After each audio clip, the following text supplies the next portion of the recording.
17 minutes. 4,380 words. Process begins to build a new and significantly more powerful nuclear plant in Armenia. Armenia's nuclear agency and Russia's Rosatom had signed a cooperation memorandum. Today they launched a process to build a new NPP. During the first meeting, they discussed the selection of a high-power VVER type VVER pressurized water reactor, like the one in Metsamor. The reactor could have a 1,000 to 1,300 MW power. The existing one is around 440. Iran has launched the construction of the first fully Iranian nuclear power plant. The 1,000 MW Busha NPP was built in 2011 and co-run by Russians. They plan to double its capacity. Now, Iran is building a fully Iranian 360 MW NPP. The initial plan was to involve a foreign partner, but they later decided to do it themselves. All Armenia Fund held a board meeting. The presidents of Artsakh in Armenia, Pashinyan, and others were invited to discuss the 2021 activities. Former President Kacharyan refused to attend, repeating his complaints about transparency. Do not allow political manipulations. President Kacharyan. Since the day of its establishment, Hymnadrum has become the powerful national idea and the axis around which we have united to discuss issues of national importance. The board's inclusivity should prevent political tendencies from being formed. Avoid any political manipulation or suspicion around Hymnadrum. Work transparently and publicly. I'd like to thank the donors and staff for their unwavering devotion and tireless work. Hymnadrum is financing large-scale housing construction in Artsakh. President Arayik Harutyunyan praised Hymnadram's activities, emphasizing that due to pan-Armenian efforts, large-scale housing construction works are being carried out in Artsakh, as a result of which thousands of displaced families will be provided with apartments. $80 million programs are underway in Artsakh. Hymnadrum Director Haik Arshamian. 43 large projects worth $80 million are being implemented after being launched in 2021. Some programs have been completed or are nearing completion. Hymnadram's activities expanded in 2021 to include new types of programs in healthcare, education, humanitarian aid, and infrastructure. Housing construction has gained unprecedented momentum. Play button. We worked with rehabilitation centers to assist hundreds of wounded soldiers to help them recover physically and mentally. The soldiers and their family members were given an opportunity to take career development classes in IT and other fields. Play button. Hymnadrum built 97 kilometers of water pipes in Artsakh and Armenia last year. 8 communities now have access to irrigation and fresh water. Play button. To provide hot water round the clock. Solar panels and solar heaters were installed on the roofs of border villages Shernuk, Aravis, Davit Bek, and Koznavan. Play button. Hymnadrum is building 50 kilometers of important roads in Artsakh. Play button. Several schools are being rebuilt and renovated in Artsakh and Syanik. A new facility was built for Artsakh State University. Play button. For 1,063 families. Residential districts are being constructed in Artsakh's Stepanakert, Ajapniak, Ivanyan, and Havsipavan communities. Play button. In Gyumri we built 2 condos for 36 families who survived the 1988 quake. More are being built for another 60 families. Video. 170 kilometers of roads are being built in Syanik this year. How much time will cargo trucks save? Officials. 3 companies were hired to build different sections of the alternative Tatav Ogvani road last year. Quality problems were later uncovered in certain parts. The company will be paid when the problems are fixed. Our experts had noticed the quality issues at an early stage and prevented the installation of the Final asphalt layer. The road will be fully ready when the problems are fixed and the final layer is poured. Play button. Besides the construction of the completely new roads, we are simultaneously rebuilding 10 other roads for $19 million. In some cases, it's a completely new road that has never existed. Elsewhere it's a reconstruction of the road with other materials. We're talking about 17B. $42 million. Play button. Some curvy parts of Tatav Ogvani and Tatav Shinuher roads are difficult for large cargo trucks. So we decided to build roads that bypass the curves. One of them will bypass the Varan Kotanan village. Another will connect Tatav to the Sijan Goris highway almost in a straight line. / Play button road. It will bypass the curvy parts of main Tatav road, saving cargo drivers over 40 minutes. They want to finish it this year if the weather is favorable. Play button. Asphalting is underway for border villages Vardavank, Kachtrance, Agarak, and Ujanis. They began facing travel difficulties after parts of the old road went under Azeri control. The new roads aim to address that problem. They are being asphalted and 3x widened. Play button. Another 6 villages in GT, Chakatan, Shikaho, Shrashan, Narkan Hang, Sav, Shishkert, and LT were also facing problems with access. To reach Kapan, they first had to travel to Megri. It was a 100 kilometers travel. To address this, the government decided to build a temporary road in Geganush, then launched the construction of a new road through the mountains. This was a difficult area. There was a need for multiple explosions. #Q and AMP.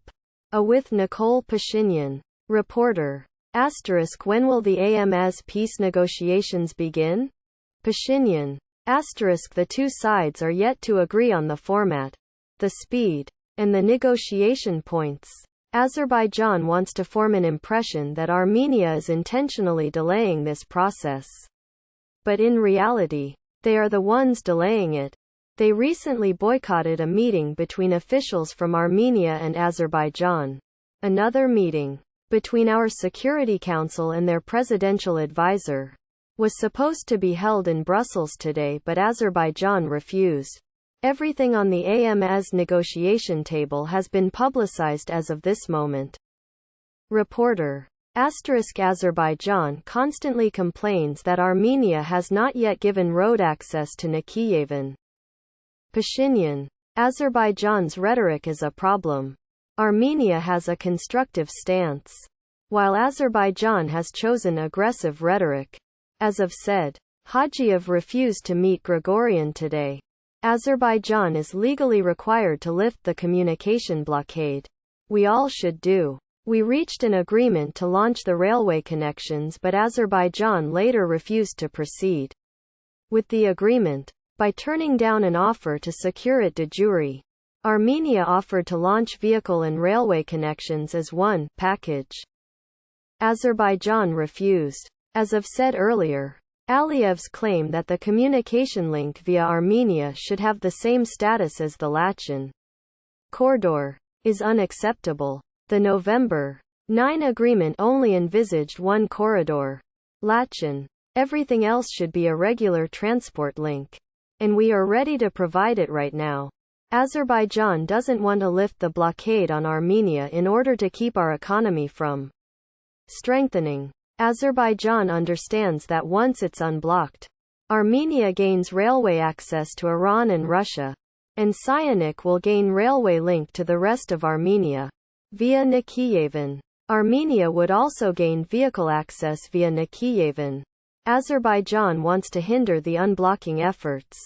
Reporter. Azerbaijan had earlier promised to release POWs but didn't. Pashinyan. Yes. Aliyev promised in front of me and Charles Michel to release POWs, but no one was released. He claimed I broke a promise of providing him the coordinates of the future vehicle route, while in reality no such promises were given. I told him that we will agree on the road coordinates once there is a final agreement around the legal framework. The disagreements are around the legal framework that regulates the border crossings and the use of roads. We already agree that the roads remain under the sovereign control of the host country. Reporter. Can you be specific about where the disagreement is? Pashinyan. For example, how the passport checks will be conducted. What customs declaration papers will be filed. What will be the fees? Etc. As for the road coordinates requested by Azerbaijan, it's not like there are many options there. There are about 3 to 5 possible links. That's just a technical issue. Once the legal framework is ready, Armenia is interested in becoming part of the international east-west crossroads. And for this route to be efficient, Armenia will greatly benefit from becoming a transport link. We must aim to ensure a great volume of cargo transfers via Armenia to generate more revenue. Reporter. Dozens of volunteer soldiers from Gyumri were captured while defending Artsak's Kachtisaberd. Shortly after the ceasefire. Why were the soldiers sent there if that area was already given to Azerbaijan? Pashinyan. It wasn't given to Azerbaijan. This area was supposed to be part of the Russian peacekeepers' mission. So the Armenian soldiers were sent to guard it.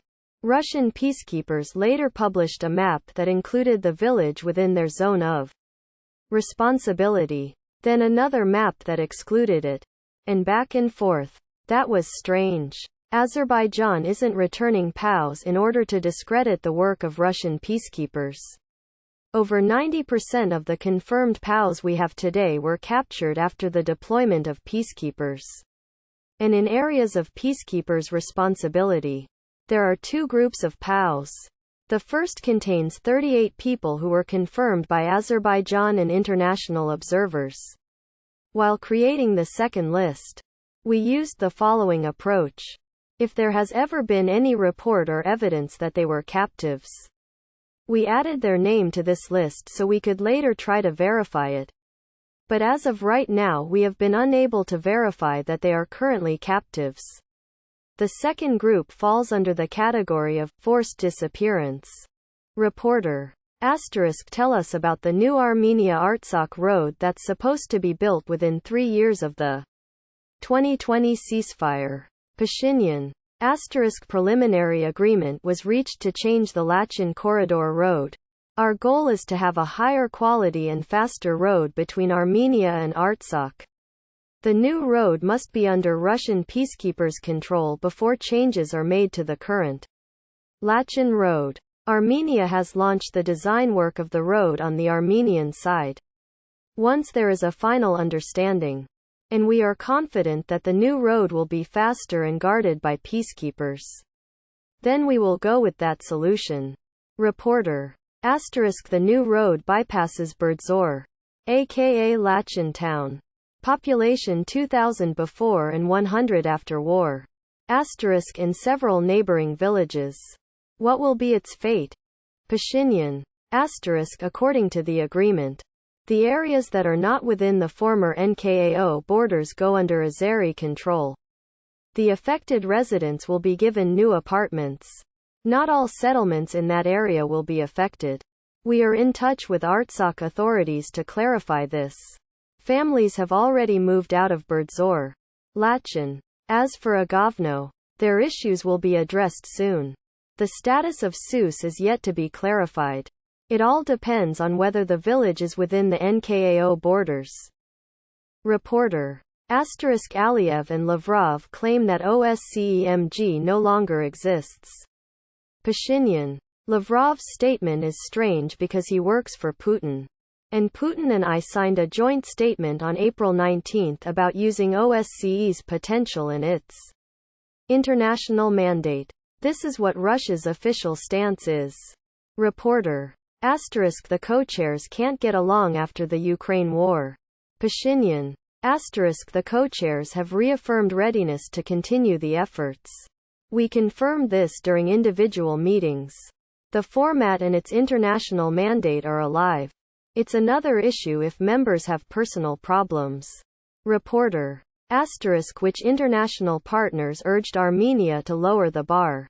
from full de jure independence. On Artsakh status? Pashinyan. The OSCE-MG co-chairs called for Armenia to lower the bar in their 2016 proposals. Reporter. Where is that bar today? Pashinyan. In my last I responded to the claims made by the opposition. I explained how after 1998 the Armenian negotiators betrayed the principle of Artsakh never being part of Azerbaijan. No one wanted to publicly speak about this in the past. The bar was lowered in 1998 when Nagorno-Karabakh was excluded from the negotiation table as a separate party. The UNSC's resolution was also not beneficial for us, but the public by and large chose not to speak about it. And our propaganda did not want to mention what the international community truly thought about Artsakh's independence. This brought us to the state we are in today. The former negotiators were negotiating around a status that was not going to be full independence. They boasted about part of the Madrid Principles that states that the question asked to voters during the future referendum would not be limited. But nobody asked why Azerbaijan was also happy with that paragraph. That is because what was negotiated would have allowed Nagorno-Karabakh to be part of Azerbaijan. They present Madrid Principles as a massive success. In reality, they agreed to invalidate Nagorno-Karabakh's 1991 independence referendum and replace it with a yet-to-be-decided referendum with unclear terms and questions at an unclear date and time. Before the final status, there would be an interim status. And it would be decided by the UNSC. That has been Azerbaijan's dream for 30 years. To take the issue to UN platforms, Armenia has long been against this. And this was one of our big achievements that were preventing the issue from being moved to UN platforms, but in 2016 the question returned to UNSC, which would have cited its own past documents that were pro-Azeri. Reporter. Has the question of Artsakh status already been transferred from OSCE to UNSC? Pashinyan. No. The negotiation document had a paragraph stating that before deciding the final status, Nagorno-Karabakh would meanwhile need to organize its life and have its bodies. After the April 2016 war. In August, the third document was added about UNSC. It states that the aforementioned mechanisms, Nagorno-Karabakh's organization of life and bodies, would need to be decided by UNSC. What would UNSC take into account while making a decision? 1. Its pro-Azeri resolutions.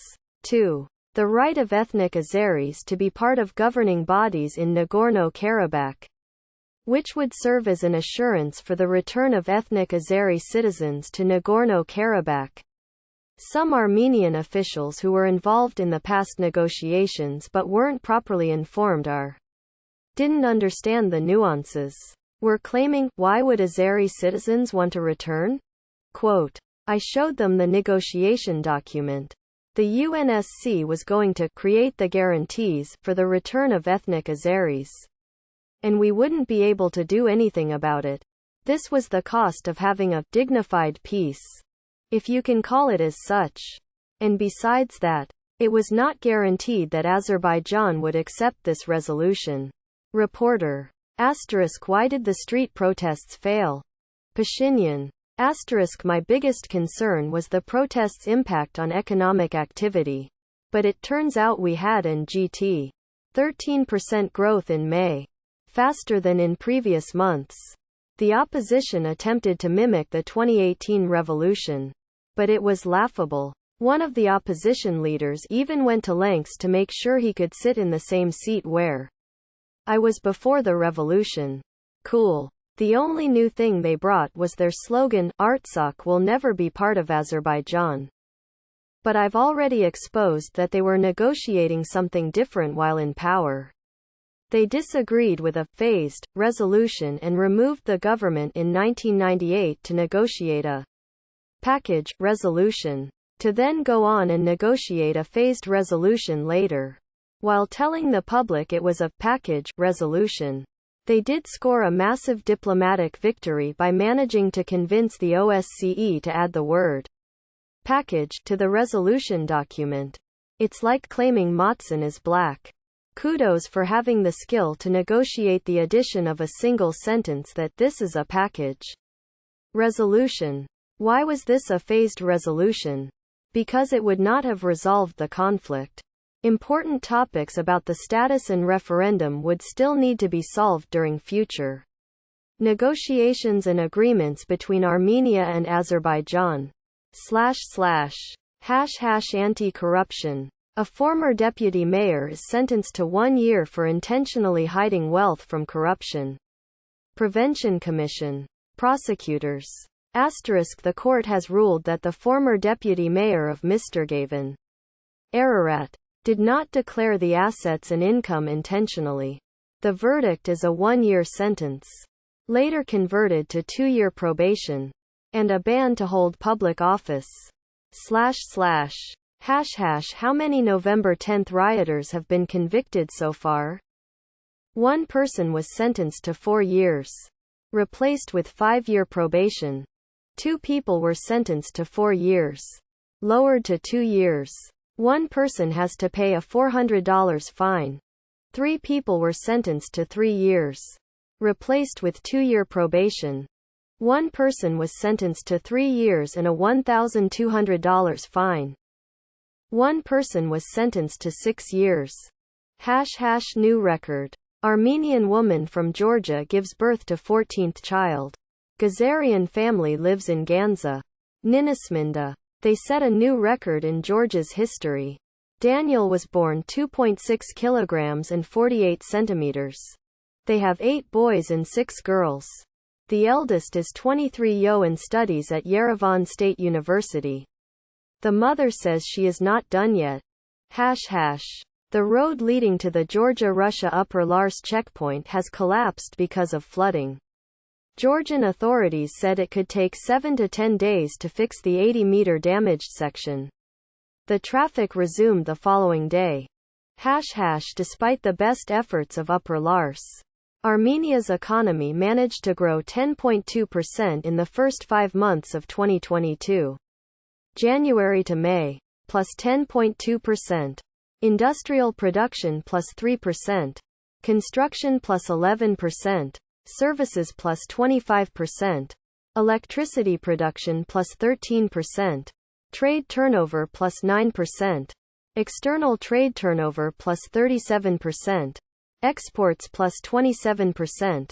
Imports plus 42%. Consumer price index plus 7.7%. Armenia wants to export certified halal products to Muslim countries. International Center for Standardization and Certification, Halal, will be established in Armenia. Economy Ministry. The cooperation with the center will provide local manufacturers with an opportunity to export the local production to the Eastern market. The center carries out certification of products and services, including for trade and public food. Certification will be provided for meat products, poultry, fish, milk, perfumes, taxi services, etc. Halal Center is a leading certification body in Russia and EAEU countries. More than 40 companies are currently exporting their products to the countries of the Middle East. The UAE, Qatar, Bahrain, Jordan, Saudi Arabia, and Iran. Foreign ministers of Armenia and Greece signed a cooperation memorandum on EU-related matters. Dendias hosted Mirzoyan to discuss bilateral relations, events in the Caucasus, and geopolitics. Mirzoyan also met the president. Mirzoyan about cooperation with Greece and Cyprus. We have a solid brotherhood, which cannot be questioned by anyone of anything. There is a huge potential for strengthening economic cooperation. The Intergovernmental Commission will contribute. The Armenia-Greece-Cyprus trilateral format is an important initiative for establishing security and peace in the region. Mirzoyan about a trade route between Persian Gulf and Black Sea. In a rapidly changing world, the implementation of transport programs gradually become more important. In this regard, we emphasize the importance of signing a multilateral agreement on the establishment of the Persian Gulf Black Sea International Transit Corridor. Intensive work should be carried out in this direction together with the stakeholders. Mirzoyan about Armenia-Europe cooperation. We exchanged views on issues on the AMEU Partnership and the Eastern Partnership. We stressed that the roadmap for the implementation of the CEPA agreement provides great opportunities also for deepening mutually beneficial cooperation. Russian artist moved to Armenia with her family after Ukraine war. Paints famous Armenian figures. Freelancer Victoria Bereznitskaya moved to Gyumri with her family 3 months ago. She recently presented her artwork in Merkurov Gallery. Victoria: I love Armenia very much. I was received very well here. Gyumri has become very close to me. Its architecture and doors are unique. I know the city has many problems but I haven't encountered any yet. I'm enjoying the city. Reporter: Can you name a few famous Armenians? Victoria: I've already painted the portraits of Reddit co-founder Alexis Ohanian and his wife Serena. I'm thinking about making a series of paintings of famous Armenians from around the world. Meher Makrichian's portrait is ready. Love his movies. Authorities busted a large-scale narcotics smuggling. NSS reports. With the help of an accomplice. An Iranian citizen sent a box to Australia via Hay Post. The box contained 3 kilograms of opium. The suspect was found and apprehended at the Megri border checkpoint. In GT. FedEx. Hay Post. What's next? An LT. It hailed for 40 minutes near Martakert. Artsakh. The ice layer reached 5 centimeters in one of the villages. The chunks of ice caused significant damage to local farmers. Many private gardens were damaged. An electric pole collapsed on a parked vehicle. Several other vehicles were damaged. Video. Lightning strikes the slopes of Mt. Aragats. US-based Armenian actor claims he was beaten after a controversial TV show episode in which he disrespected Jesus. The episode is from Corruption 2. Compensation. It's produced by famous filmmaker Gore Vardanyan, who once served as an advisor to ex-Yerevan mayor Taran Margarian. The show was aired on the Yerkir media channel in Armenia and the U.S. Armenia network. In the episode, a California-based Armenian criminal subculture figure presents his minions with a large painting, in which he is depicted as the crucified Jesus. The painting is titled Ter Zaven Piark Karen. The minions praise the masterpiece and compare him with God. They ask him to sing. So he sings a Gaika Mem Hisis song but replaces the word Jesus with his name. It upset many viewers. They asked the TV regulator to take action against the show for disrespecting the church. Actor Soz Karapetyan. I was waiting in my car under the red light when someone approached from behind and struck me. And the vehicle with a bat. I'm not afraid of y'all. Call me and meet me. I know the assailant was an Armenian. It's just a movie. You have to understand that. He uploaded the video with bloodied lip and shirt. While in a house. O2 Gardens. A new, botanical garden, opens in Yerevan. CEO of PROFAL. Armenian door, window manufacturer. Usually, we think of a city as only buildings, roads, and gray asphalt. But city infrastructure is a living organism with a huge impact on our lives.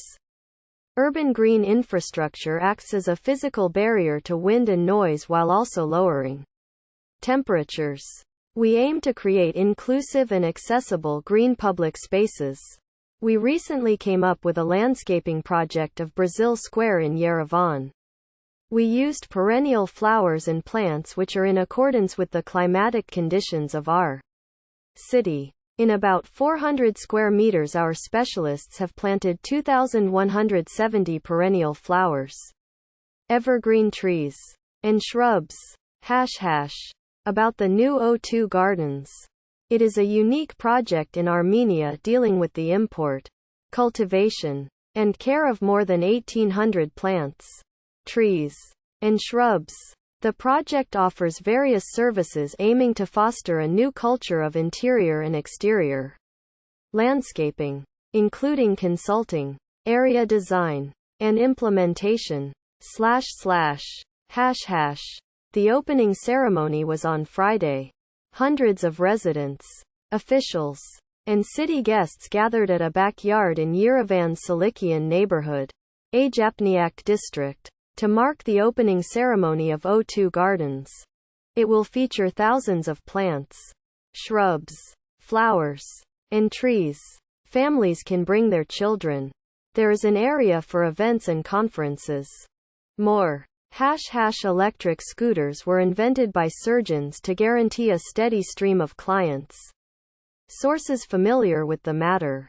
Medical University rector.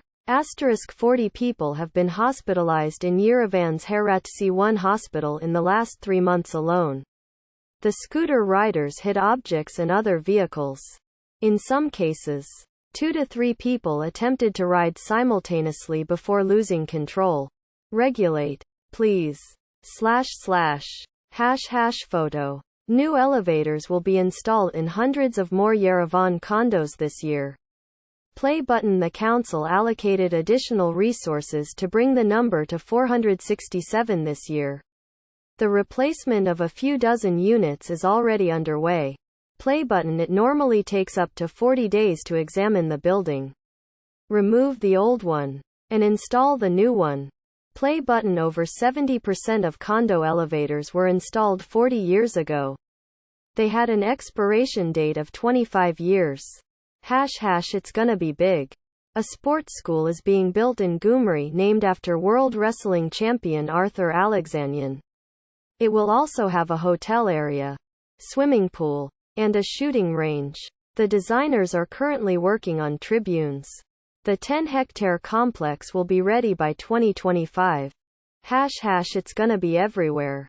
Yerevan mayor attended a soccer match in a newly built backyard pitch in Shengavit district. The municipality's team played against the local condo residents. The former won with 6-3. They will build 20 similar fields in several districts. And it's gonna be for everyone. Gyumri's complex sports school has a new facility. Education Ministry sent representatives to cut the red tape. Asor sat Hasarzan Gyumri I Meka Vanditner Unikog Himalayar Marzidprak Kunar Emstakin. Tarak. Marzvam Mema Sak. Animexatar Marzadaliknarum. Vista M Nor Paymaner Kadoktardan Asxadal Aveli Arandan. Several European medal winners have trained in this complex in the past. Over 700 students will now have access to basketball, soccer, boxing, weightlifting, judo, sambo, and wrestling equipment. Armenia's basketball team finishes second in the International Sada Cup tournament held in Yerevan. Iran won. What the $% is plogging. And how did it reach Armenia? Thinking face. Plogging is a combination of jogging and picking up trash from the ground. Can you guess where this sport was born? In GT. Sweden. Of course. In LT. The practice began in 2016 after a group of joggers noticed trash along the road and decided to pick it up. The Swedish embassy organized one in Armenia's Seven National Park over the weekend. Watch. Vahanavank Monastery is 1,111 years old. A pilgrimage was organized in Kapan on Saturday to mark the monastery's birthday. The visitors marched 8 kilometers to reach the 10th century structure. The church will organize a pilgrimage for hundreds of youth from diaspora, Armenia, and Artsakh. The event will take place on July 6 to 10. Over 200 young Armenians from around the world will visit Ejmitin to receive a blessing, followed by visits to Oshakin, Yereblar, and holy sites. In case you missed yesterday's news by Impossible Ad. Archive by Donate to Armenia and AMP. Artsakh. The accused are innocent unless proven guilty in a court of law. Even if they appear guilty,